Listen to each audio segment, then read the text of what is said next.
Hey, it's Mad on Comics, and this is a review of War Stories.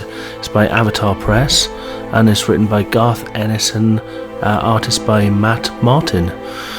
This was suggested by JC Seiji, and Garth Ennis. You know, I didn't realise he'd actually wrote these. I love, The Boys, Preacher, the definitive works he did on Crossed. He's just done so much interesting, amazing, disturbing, thought-provoking work. It was just quite surprising to see this come up. I'm so glad that this was recommended. Yeah, totally. In this, basically, I read the first 3 issues. It's a series called Castles in the Sky. It's basically about the Flying Fortress, B-52 bombers, and it's about a young 19-year-old. I believe he's a sergeant and a gunner, Wetmore. And him leaving America, coming over to Britain to fly raids over into Germany. It starts at the beginning with him leaving his family, and he starts across America in almost like kind of a montage of what he's fighting for.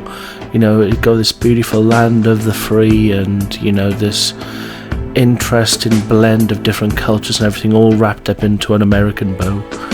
And yeah, he's fighting for it, and he works in 2 different planes, the Ill-Fated Valentine and Buffalo Gal, which are also slightly ill-fated. And this story is just about his kind of journey through it. He has to fly so many missions. I think it's 25 missions before he can be discharged and go home and resume life. This kid, he wanted to go to college, study medieval history, and he had an aptitude for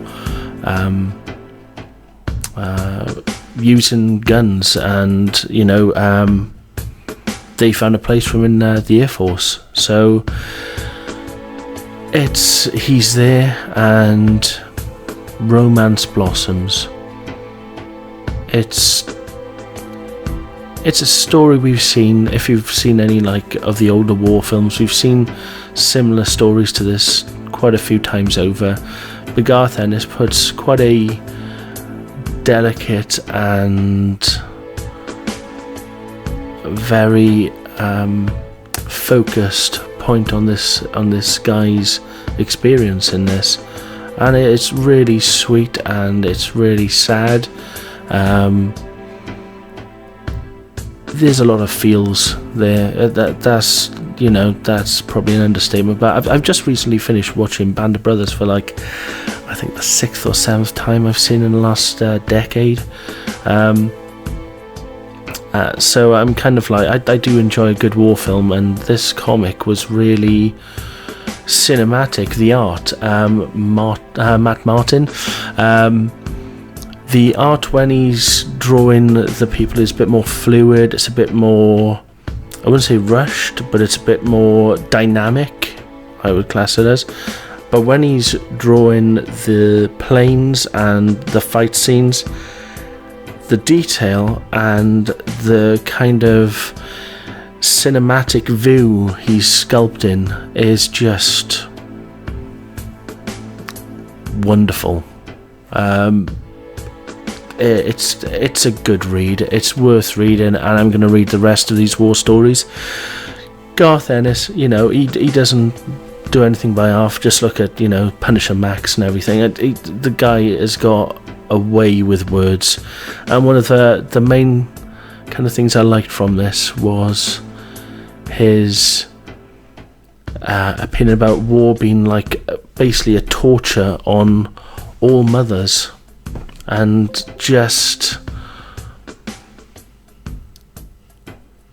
they were, seeing their sons and daughters, that some of the daughters were working in the plants and everything over there, but most of their sons going off to war, not knowing what would happen to them, and it was just a torture for them. And that was like one of the main parts just early in, where it just describes that, and it just kind of like, resonates with a lot of other really good war films and everything I've seen. It's really good. It's got hardly any blood and gore. It's got a bit in it, which is really unusual for Garth Ennis, but it was more about the sensitivity to the story, I think, and it was really quite sweet and sad. JC Sagey, thank you for Jerry, thank you for recommending this. I'm so happy to have read this, and I can't wait to read the rest of them.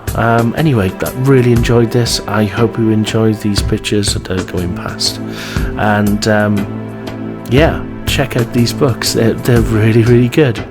Anyway, have a lovely evening, and morning now. Oh, it's 3. Wow.